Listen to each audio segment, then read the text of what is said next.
ትገኛለች። በክፍል 52 እንዳየነው እንግዲህ ሳሚ ብሌንን ጠርቶ እናቷ ማን እንደሆነች የባህሉ እህት እንደሆነች እናቷ ነግሯት ነበረ። ብሌንም አሁን ላይ እናቷን እየተንከባከበች ነው የምትገኘው። እንግዲህ ወደው እንደመጣች የኔ እናት ስላገኘሁሽ በጣም ደስ ብሎኛል። እኔ ለዘመናት አንቺን ስፈልገሽ ነበር፣ ግን ደግሞ አንቺ ካጠገቤ ነበርሽ። በጣም ደስ ብሎኛል፣ ተደስቻለሁ እያለች እንግዲህ ሰላም በተኛችበት እያወራቻት ነበረ። ሰላም እንግዲህ ተነስታ ምንድን ያልሽው? ለምንድን ድብቅ የምትሆኙ? ንገሪኝ፣ አሁን ያወራሽውን ነገር ድጋሚ ንገሪኝ እርግጠኛ እንደሆን በማለት እንግዲህ ጥያቄ አቅርባላት ነበረ። እንግዲህ ብሌንም ለመናገር ፈልጋ ነበር፣ ግን ሳሚ ያስጠነቀቃትን ነገር እያስታወሰች ነበረ። ይኸውልሽ ብሌን፣ አሁን እናትሽን አግኝተሻል፣ ስለዚህ ተረጋጊ። ለእናትሽ ምንም ነገር መናገር የለብሽም። የምርመራ ውጤቱ እስኪመጣ ድረስ መጠበቅ አለብሽ፣ ካለበለዚያ ግን ነገሮች ይበላሻሉ በማለት አስጠንቅቋት ነበረ። ያን አስታውሳም ሌላ ነገር ነው የነገረቻት። እናቴ ናፈቀችኝ፣ ከዛች እዚህ ተኝተሽ ሳይሽ እናቴ መሰልችኝ፣ ለዛ ነው እንደዛ ያልኩት በማለት ነው የሸወደቻት ማለት ነው ሰላምም እንግዲህ አይዞሽ የኔ ልጅ ብላ ወዲያውኑ ያመነቻት ማለት ነው። እና እናቴ ደግሞ ከዚህ ካጠገቤ ነው ያለችው፣ በቅርቡ አገኛታለሁ እናቴን፣ ማለት እንደማገኛት ተስፋ አደርጋለሁ። ሰላምማ እንደሱ ማለት ይሻላል። በቃ አሁን አንቺ ደብሮች ከሆነ እኔ ቡና ምናምን ላፍላለች፣ ደብሮች አልነበረ እያለች እንግዲህ በጣም እየተንከባከበቻት ነበረ። ስተኛ ራሱ እባክሽና እናቴ አንቺ ጋር መተኛ ትችላለህ ወይ ስትላት፣ እንዴ ለምን ምን ሆንሽ?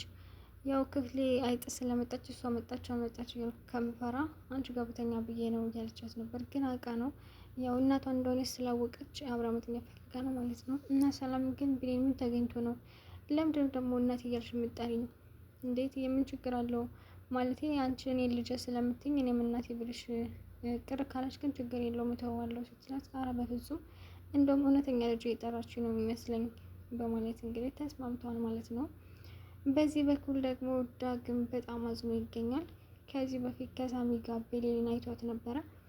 እናም እንደማትፈልገው ከእንግዲህ በኋላ ከህይወቴ ውጣልኝ ብላ በሳሚ ፊት ተናግረው ነበረ። በዛ በጣም አዝኖ ስለነበር ለመጠጣት ሄዶ ነበር ማለት ነው። እናቱና ቃል ደግሞ በጣም ተጨንቀው ይገኛሉ። እንግዲህ አሁን ላይ የዳግም እናትና ቃል ያው ጓደኛሞች ደግሞ ፍቅረኛሞች ነው ተቀራርበዋል ማለት ነው፣ ወዳጅ ሆነዋል። በፊት እንግዲህ በጣም ነው የምጠላትኝ የዳግም እናት ቃልን፣ ምክንያቱም ከዚህ በፊት ወደ እነ ቤሊን ቤት ሄዳ አንቺ ሲጀመር ሌባ ናችሁ ምናምን ብላ ክብራቸውን አዋርዳ አስወጣቸው ነበር። በዛ ምክንያት የዳግም እናት በጣም አዝናባት ነበር በቃል።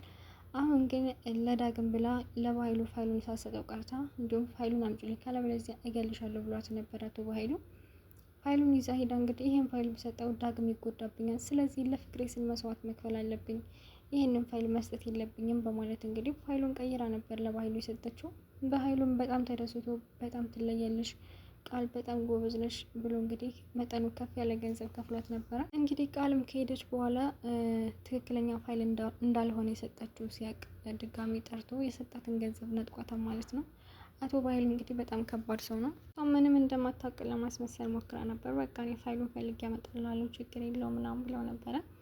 እሱ ግን ምንም አላመናትም። ካላመጣሽ አለቅሽም፣ በህይወትሽ ነው የፈረምሽ። ያው እሷም እንግዲህ ምንም ማድረግ አልቻለች። ምክንያቱም ይህን ነገር ለዳግም ብዬ ማድረግ አለብኝ በማለት ፋይሉን አስቀርተዋል ማለት ነው። ተመልሳ ስትሄድ እንግዲህ ፋይሉን አልሰጠሁትም ብላ ስታወራትኝ የባህሉ ሰው የሆነችው የዳግም እናት ጎረቤት ማለት ነው ልክ ስትመጣ ከቃል ጋር እያወሩ ነበር ስለ በእውነት ቃል ለኔ ያደረግሽልኝ ነገር በጣም ትልቅ ነገር ነው። ማለት ይህንን ፋይል ባለመስጠትሽ በጣም ነው ማመሰግንሽ። አይ እኔ ላንቺ ብዬ አይደለም ፋይሉን ያልሰጠሁትኝ ለዳግም ብዬ ነው። ምክንያቱም እኔ ዳግምን በጣም ነው የምወደው፣ ስለዚህ አሳልፌ ልሰጠው አልፈለግኩም። ቢሆንም ይሄ ፋይል በሀይሉ ጋር አለመድረሱ ነው በማለት እንግዲህ እያወሩ ያለ የባህሉ ሰው የሆነችው የእሷ ጎረቤት ማለት ነው ትሰማታለች። እናም እንደ ይሄ ነገርማ ይሄ ፋይል እኮ በሀይሉ አምጫልኝ ፋይል ነው፣ ስለዚህ ይህን ነገር ሄጄ ለባህሉ ብነግረው እኔን ከፍ ያለ ገንዘብ ያስከፍለኛል በማለት እንግዲህ በሀይሉን አግኝታ እውነቱን ነግረዋለች ማለት ነው። ያቺ ያንተ ሰው የምትሆነው ከዳግም እናት ቤት ነበረች እና ደግሞ ስለ ፋይሉ ሲያወሩ ሰምቻለሁ። እንደው ፋይሉን እንዴት እንደቀየረችው በጀብድ ነው ስታወራ የነበረው፣ እንዴት እንደሸወደች እያወራች ነበረ ስትለው፣ በሀይሉም እንግዲህ በጣም ተናዶ እንዴት እንደዚህ ታደርጋለች እኔ ጋር እገላታለሁ የእጇን ነው የምሰጣት እያለ እንግዲህ አቶ ባህሉም እየተወራጨ ይገኛል። እሺ እኔ አሁን ገንዘብ እፈልጋለሁ በማለት እንግዲህ እሷም ገንዘቧን ተቀብላ ሄዳለች። በጣም የምታናድ ሴትዮ ናት። በስተ መጨረሻ የእጇን ታገኛለች ብዬ አስባለሁ። ምክንያቱም የልክ እሷ እንደ ጥሩ ጎረቤት እንደ ጥሩ ጓደኛ ሆና ቀርባ ነው እንደዚህ መረጃዎች ምናምን እየሰበሰበች እየሄደች ከባህሉ ገንዘብ የምትቀበለው። ከዚህ በፊት እንግዲህ ዳግም ነግሯት ነበር ለእናቱ፣ ይች ሴትዮ የባህሉ ሴትዮ ናት፣ ከዚህ በፊት ከባህሉ ጋር ስታወራ ሰምቻታለሁ፣ ስለዚህ እባክሽ እናቴ ከሷ ራቂ ብሎ ነግሯት ነበረ። ግን የዳግም እናት ግግም ያለ ሰብ ስለሆነች ያው አልሰማችውም።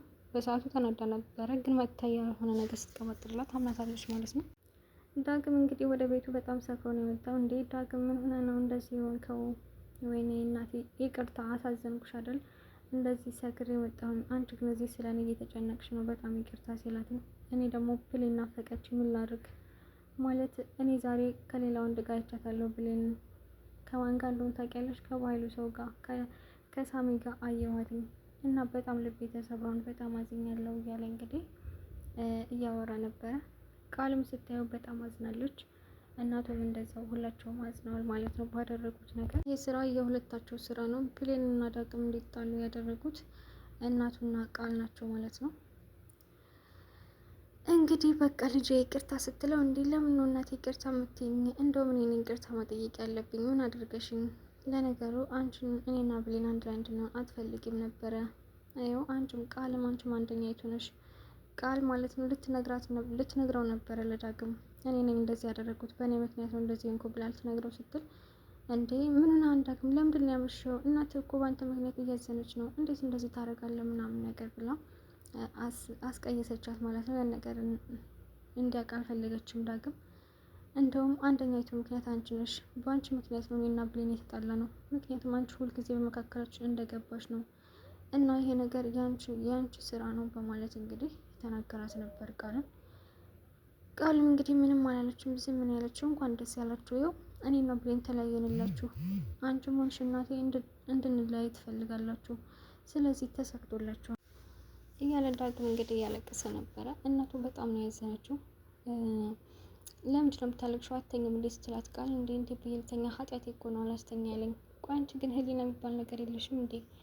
ሲጀመር ልጅሽ ምንም አልሆነም፣ ያው ስለሰከረ ነው እንደዛ የተነገረው። ሲጀመር ምን ጠብቀሽ ነበር? ያን ነገር ስታደርጊ እንዲስቅና በደስታ እንዲፈነጭ ጠብቀሽ ነበር እንዴ? ስለዚህ ምንም አልሆነም። አሁን ስለሰከረ ነው ልጁ እንደዛ ሲያወራ የነበረው። አይ አይደለም፣ እኔ ልጅ እንደዚህ ሆኖ አይቼው አላውቅም። እንዴ ሲጀመር አንቺ የት ታውቂዋለሽ? ገና በቅርቡ አይደል እንዴ ያወቅሽው? እንደውም ከአንቺ በላይ ልጅሽን እኔ በደንብ አድርጌ አውቀዋለሁ። በቃ ቀለል አድርጌው እያለቻት ነበር። እንደውም ሁሉም ነገር እነግረዋለሁ። እንዴ ያምሻል እንዴ አንቺ ሴትዮ፣ ለምንድን ነው ሁሉም ነገር የምትነግሪው? ይህን ነገር ነገርሽው ማለት እኮ ዳግም ይጠላሻል፣ በጣም ነው የሚጠላሽ።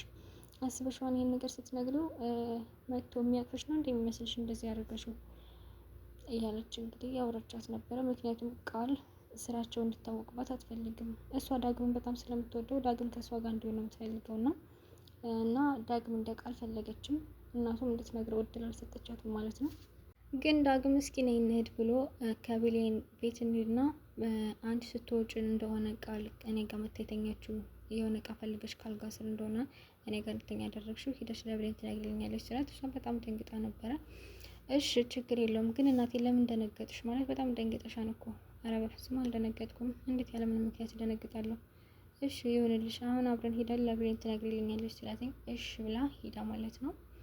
በይ አሁን እናቴ ብሌንን ንገሪያት እውነቱን፣ አንቺ ወደ ውጭ ስትሄጅ እቃ ፈልገሽ እንደሆነ ከኔ ጋር እንድተኛ ያደረግሽው እውነቱን ንገሪያት ሲላትኝ ቆይ አንተ እናቴ ምን አድርጊ ነው የምትላት? ሲጀመር እሷ ምንም አታውቅም ነው ወይስ በማታውቀው ነገር እንድትዋሽ ልፈልገ ነው? እንዴ ብሌን ስርዓትሽን ያዥ፣ እኔ ምንም ነገር የማውቀው ነገር የለም፣ እስኪ ለማዳመጥ ሞክሪ። ዳግም እንግዲህ በይ እናቴ ንገሪኝ ሲላትኝ አይ እኔ ምንም የማውቀው ነገር የለም እኔ ውጭ ነበርኩ በማለት እንግዲህ ዋሽታለች ማለት ነው። እውነትሽን ነው እናቴ እንደዛ ነው የምትይው ሲላትኝ አዎ አየህ ዳግም ያንተ ውሸት በጣም ሰልችቶኛል። ደግሞ ብለህ እናቴ እንድትዋሽ ታስገድዳት ፈለግ። ምንም ቢሆን እኮ እኔም ባትወልዳኝ ያሳድገኛለች። ልጅ ራሱ ብትወልድ አንተ ልትዋሽልህ አትችልም በማለት እንግዲህ ተናግራው ዳግምን አሳዝናለች ማለት ነው። እናቷን በጣም እያለቀሰች ነበረ። እንዴ እናቴ ምን ሆነች ነው ብትላትኝ ዝም ብላን የሄደችው፣ ምክንያቱም ስራውን ስለምታውቅ። እሷ ይሄን ነገር ያደረገችው ብሌን እና ዳግም አንድ ላይ እንዳይሆን የፈለገችው ምንድን ነው፣ ብሌን ያሳደገቻት ልጇ ናት፣ ዳግም ደግሞ የወለደችው ልጇ ነው። ስለዚህ ሁለቱም ልጆቼ ናቸው፣ ቢጋቡ ሰው ምን ይለኛል በሚል ነው እንግዲህ በእነሱ ፍቅር መካከል የገባቸው። ይህን ነገር ደግሞ ብሌን አታውቅም። ዳግምም እንደዛው። ዳግም ምንም ያውቀው ነገር የለም፣ ግን እናቱ ናት ይህን ነገር ያደረገችው። ቃል ከእሱ ጋር እንድተኛ አድርጋ ከዛ ደግሞ ብሌን ደውላ ነይ ቶሎ ከቤት ብላ የጠራቻት እሷ ናት ማለት ነው። ስለዚህ ይህን ስራ የሰራችው እናቱ ናት። ይህን ባወቀ ሰዓት በጣም ያዝንባታል ማለት ነው። እና ዳግም ልጅ ምናምን ስትለው እኔ እንዳንቺ አይነት እናት የለኝም፣ ገና ለገና ሰው ምን ይለኛል ብለሽ የልጅሽን ህይወት አበላሸሽ፣ ደስታዬን ነጠቅሽኝ በማለት እንግዲህ ዳግም ትቷት ሄዷል ማለት ነው እናቱ። በኃይሉ ደግሞ በዚህ በኩል ቃልን አግቷታል ማለት ነው። እንዴት እኔን ትክጅኛለሽ? አንቺ ማነባሽ ስለሆንሽ ነው እኔን አሳልፈሽ የሰጠሽኝ። እባክህን በኃይሉ ይቅርታ አድርግልኝ፣ ይቅርታ አድርግልኝ። እንዴት ብዬን ይቅርታ ማድረግልሽ? እባክሽ እንዴት ብትደፍሪ ነው እንደዚህ የምታደርገው እኔ ላይ? እንዴት ክህደት ትፈጽምብኛለሽ? በማለት እንግዲህ አቶ በኃይሉ ቃልን እያሰቃያት ይገኛል። እባክህን በኃይሉ እኔ ያደረግኩት ለዳግም ብዬ ነው፣ ዳግምን ስለማፈቅረው ብዬ ነው እንዴ፣ እና ለአንቺ ፍቅር ሲባል የእኔ መካድ አለብኝ እንዴ? በማለት እንግዲህ በኃይሉ ውሃ ሁሉ እየደፋባት ነበር ቃል ላይ። በቃ በኃይሉ አታሰቃይኝ፣ ግደልኝ። ኧረ እኔማ እንደዚህ በቀላሉ አልገልሽም፣ አሰቃይቼ ነው የምገልሽ በማለት እንግዲህ ቃልን እያስፈራራት ይገኛል። ግን በመሀል ደስ የሚለው ነገር ሰላም ለበኃይሉ ደወለችለት እና ቃልን ይዘሃት ነው በማለት እንግዲህ ሊገድላት ሲል አንቋት ነበረ ቃልን እና ሰላም ናት እየደወለችለት ማለት ነው። አሁን ቃልን ይዘህልኝ ና ቶሎ ብላ ስትነግረው እባክሽ አንቺ በጣም እድለኛ ነሽ፣ ልገድልሽ ስል እኮ ነው ሰላም የደወለችው፣ በይ አሁን ተነሽ እና እንሄድ በማለት እንግዲህ ይዟት ሄዷል ማለት ነው። ብሌን ደግሞ በዚህ በኩል እናቷን እየተንከባከበች እንደው እናት ያሁን እንክብካቤ ሲበዛባት ይችላል ምን ሆና ነው ብላ ግራ መጋባቷ አይቀርም። ግን ምን ላደርግ እናቴ መንከባከብ አለብኝ። ግን ይሄ የድን ውጤት መጥቶ ለእናቴ ልጇ እንደሆንኩ እስከምነግራት ድረስ በጣም ጓጉቻለሁ እያለች ትገኛለች። ብሌን እንግዲህ በጣም ደስተኛ ሆና ትገኛለች በአሁኑ ሰዓት። ምክንያቱም ለዘመናት ስትፈልጋት የነበረችው እናቷ ካጠገቧ ናት ማለት ሆናን ያገኘቻትኝ። ሰላም እንግዲህ ለብሌን እናቷ እንደሆነች ባታውቅም ግን ልክ እንደ ልጇ ነው የምትንከባከባት። ከዚህ በፊት ራሱ ቃል ብዙ ጊዜ ልትገላት እንደዚህ በጩቤ ምናምን ስታስፈራራት ብዙ ጊዜ ደርሳላታለች። ልጅንማ እንድትገያት አልፈልግም፣ እንደውም አንቺ ጭራሽ የኔ ልጅ አይደለሽም፣ ከዚህ ቤት ውጭ በማለት እንግዲህ ያባረረቻትኝ። እንዲህ ብሌን እኮ ልጅሽ አይደለችም፣ ቢሆንም እንደ ልጅ ነው ማየት በማለት እንግዲህ ቃልን ከቤት አባራት ነበረ። አሁን ግን ደስ በሚል ሁኔታ የዲኤንኤ ውጤት መጥቷል ማለት ነው። ዶክተሩ ይዞ መጥቷል ውጤቱን። ቃልና በኃይሉም ወደ ቤት ሲመጡ ስለፊትሽ ለማንም ምንም እንዳትናገር በማለት በኃይሉ ቃልን እያስፈራራት ነበረ። ምክንያቱም እሱ ስለ እንደዛ የደበደባት ማለት ነው። እንግዲህ በጣም አሁን ላይ ጉዳችሁ ሊፈላ ነው እያለች ትገኛለች ብሌን። አሁን ውጤቱ የበኃይሉንና የቃልን ጉዳቸውን ያወጣባቸዋል። ከዛ ዋጋቸውን ይከፍላሉ። ከእንግዲህ በኋላ እናንተ ላይ ምንም ነገር ማድረግ አይችሉም፣ ምክንያቱም እኔ ያለው እያለች ነበረ። ወይ ቃል ወይ በኃይሉ የዲኤንኤ ውጤቱን እንዳልቀየሩት ተስፋ እናደርጋለን። ከተቀየረ ግን በጣም ነው የሚያስጠላው። ምክንያቱም በጣም ቆይቷን በጣም አራዝመውታል ማለት ሰላም ልጇን ማወቅ እንዳለባት ምናምን ነገር በጣም ነው ያራዘሙት። ስለዚህ ከእንግዲህ በኋላ መራዘም የለበትም ብለን እናስባለን። ዶክተሩን ከዚህ በፊት በብር ሊያታልሉት ሞክረው ነበር። ቃል ከሴትነቷ ተፈታትነው ነበር። እሱ ግን አይ ምንም ሆነ ምን እውነታው መውጣቱ አይቀርም። አቶ በኃይሉም ራሱ ምን ያህል ነው የምትፈልገው? ግን እባክህን ቃል የሰላም ልጅ እንደሆነች ልታረጋግጥልኝ እፈልጋለሁ ሲለው አይ በፍጹም እኔ እንደዚህ አይነት ሰው አይደለሁም። እኔ ለሙያዬ በጣም ክብር አለኝ፣ ለሁሉም ሰው በዛ ላይ በጣም ታማኝ መሆን የምፈልገው በማለት እንግዲህ የአቶ በኃይሉን ገንዘብ አልተቀበለውም። በዛም በጣም ተናዶ ነበር አቶ በኃይሉ። ቃል የምትሸውደው ሞክረ ነበር፣ ግን ዶክተሩ ሊሸወድላቸው አልቻለም። እንግዲህ ቃል ወይ የእሷን ጸጉር ሳይሆን የብሌንን ጸጉር አድርገው ከሆነ ምናልባት ቃል ልጇ እንደሆነች ምናምን ሊያሳይ ይችላል ማለት ነው። ቢሆንም ዋናው ነገር ብሌን እናቷ እንደሆነች ማወቃ ነው። ምክንያቱም ቃል የሰላም ልጅ ናት ቢባል ራሱ ብሌን ስለምታውቅ ችግር የለውም ቀይረውት ነው ብላ ታስባለች። እንግዲህ ማሮቼ በክፍል 53 ይመስላል። በክፍል 54 እስከምንገናኝ ቻል ሰንብቱ ባይ